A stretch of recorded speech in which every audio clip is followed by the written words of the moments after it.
Hi, and welcome to Straight Shot Radio. My name is Johnny Slick, and I'm the owner and head coach at Straight Shot Training. Now, you may have noticed that it's been a while since our last episode. So 6 months ago, I transitioned to working solely as a personal trainer and running Straight Shot.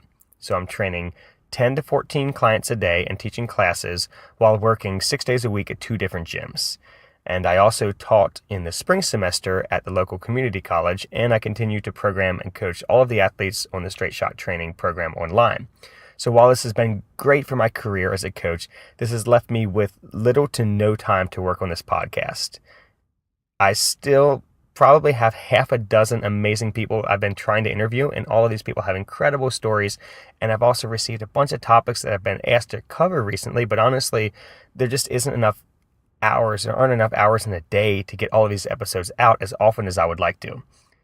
For instance, you may be hearing rain in the background or the occasional walnut hitting the roof of my car. I'm actually in my car recording this, so I don't wake up my son, who just finally went down to sleep.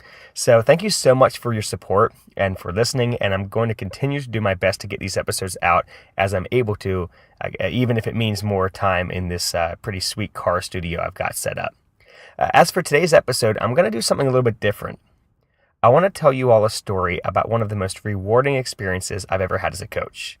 It also includes one of the more frightening points of my career that now I look back on and laugh at every time I think about it.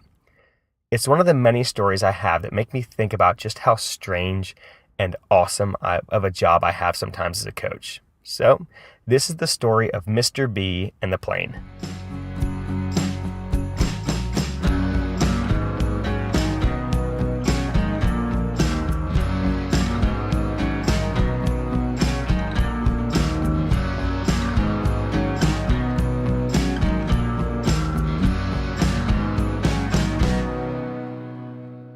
Probably 6 years ago, when I used to work at the desk at the Y, along with being a personal trainer, I met a member named Mr. B. Mr. B was a veteran who came to the Y throughout the week to use the weight machines and to socialize with the other seniors. He was in his early 80s, and he had some significant mobility issues. He was considerably overweight and walked with a cane. B had both knees replaced, and both hips were not far from needing replacements as well.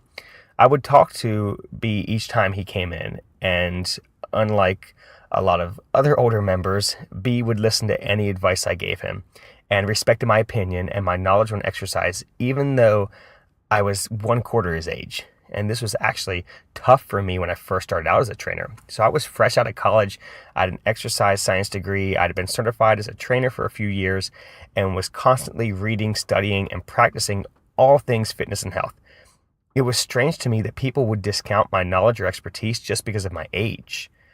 It also didn't help that I probably weighed like 150 pounds at the time, and I didn't have a beard. And 30 pounds of mass and a beard honestly changed the way people treated me and listened to me, as strange as that sounds. But Mr. B always came to me for advice back then, and I greatly appreciated how he made me feel confident in my craft. And as we got to know each other better, B would tell me stories about flying for the U.S. Air Force and how he so badly wanted to get back up in the air again. Before long, I started seeing him a little less, and he explained that a lot of his time was being spent on building his airplane. And I knew he was into model planes, so I thought this was one of his model plane projects. But the more he explained it, the more I realized that B was actually building a lightweight aircraft with several of his veteran buddies who were also itching to get back up in the sky again. And all of these guys were in their 80s. So months went by, and he would continue to update me on the progress. I knew nothing. I still don't really know anything about planes, but what I appreciated was the passion that this man had for his craft and how similar we were in that aspect. So as the completion of this project came closer, I would see him get more and more energized when he was coming into the gym. It was almost like he was now training for something rather than just coming in and going through the paces and working out. So throughout this time, he would actually book personal training sessions with me to work on regaining some of the mobility that he had lost with his knee replacements and rehabbing some shoulder issues that he also had.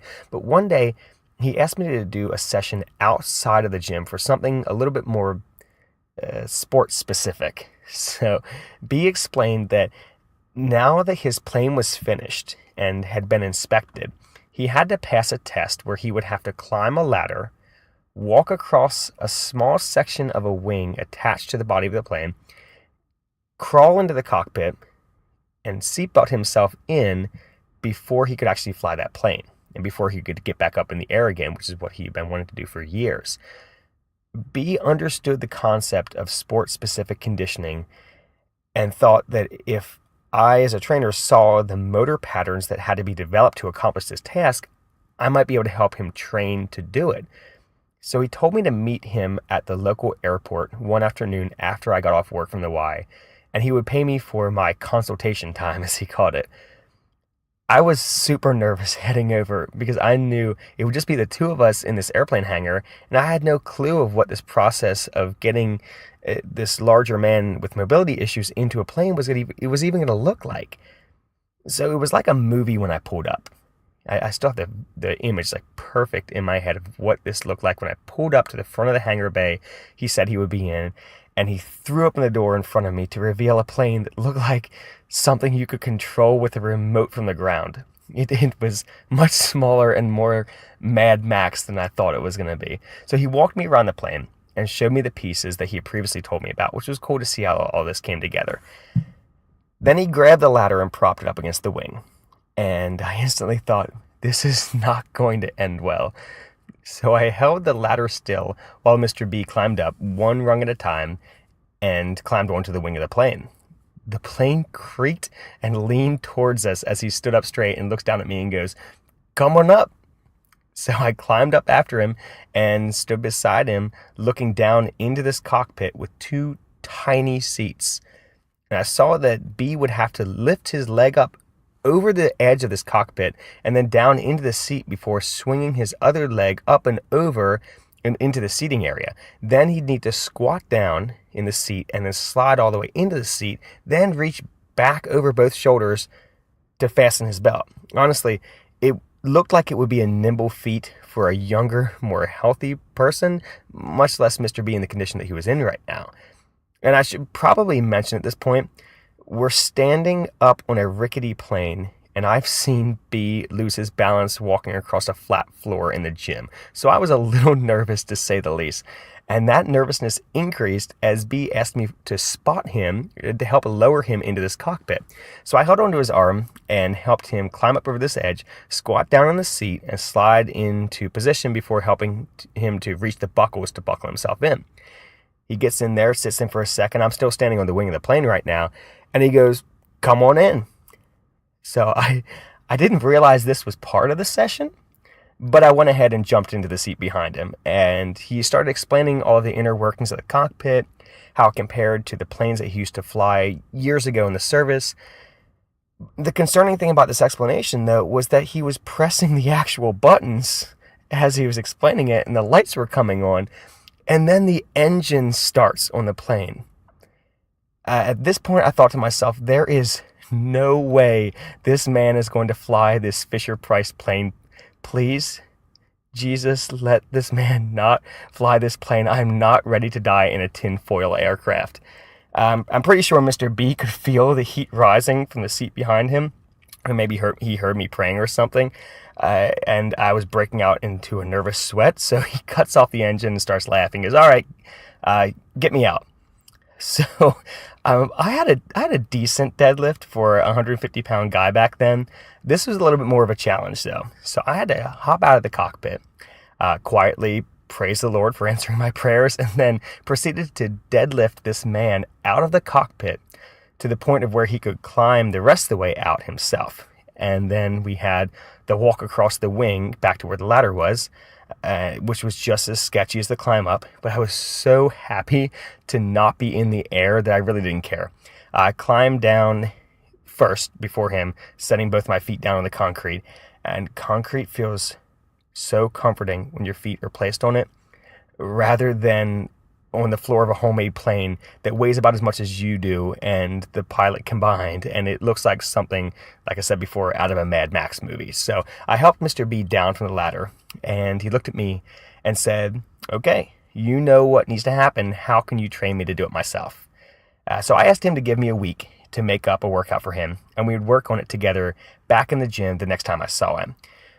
So he handed me money. It actually ended up being twice of what you would pay normally for a session with me at the gym. And I told him, this is too much.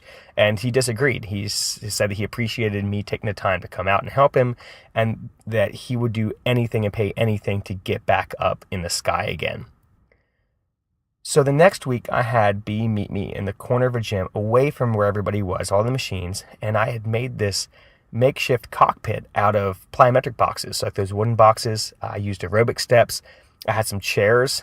It was a specific adaptation to imposed demands at its finest. So the said principle, specific adaptation to imposed demands, is a principle where we train athletes in patterns that closely mimic the pattern they are trying to improve. So B needed to climb into his cockpit. So we climbed into this cockpit in the gym over and over again. And we figured out, what needed to happen, where he needed to put his hands, the timing of when to sit down into a squat, all of that stuff. And we continued to work on his hip and shoulder mobility and did rehab exercises for his knees outside of this makeshift cockpit so that he could be confident and comfortable once he was able to fly. Mr. B trusted me, and I believed in him. I knew he could do this.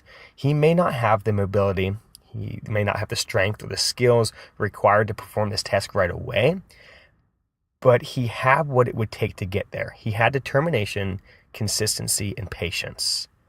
Even when we weren't training together, he would practice the drills I gave him to do, and even did exercises at home while working to lose some weight because he knew that would help him out. So a couple of months later, when I transitioned into my role as a supervisor and I now had an office, he came into my office with this huge smile. And he goes, "We did it.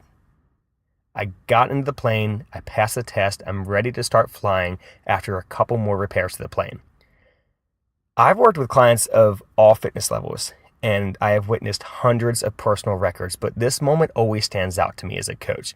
For those of you who know me, you know I'm not a super emotional coach or emotional person, really. I am not a cheerleader. I'm not a hype man. I'm a coach.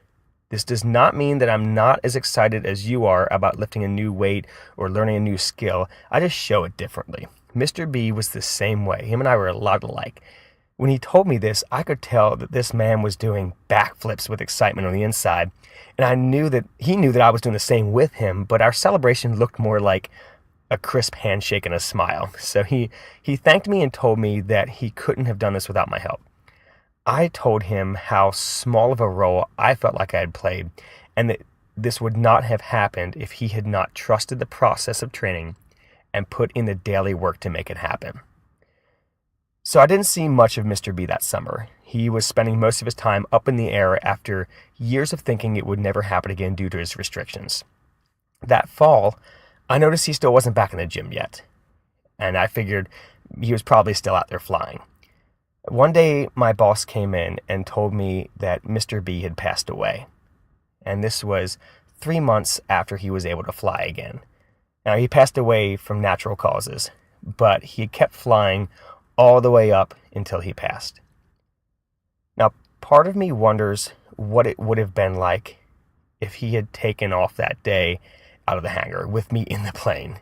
I mean, I probably would have passed out due to fear, but sometimes I wish a little bit that he would have, just so I could have had a chance to fly with him, so I could see him in his environment the same way he would come in and see me in my environment.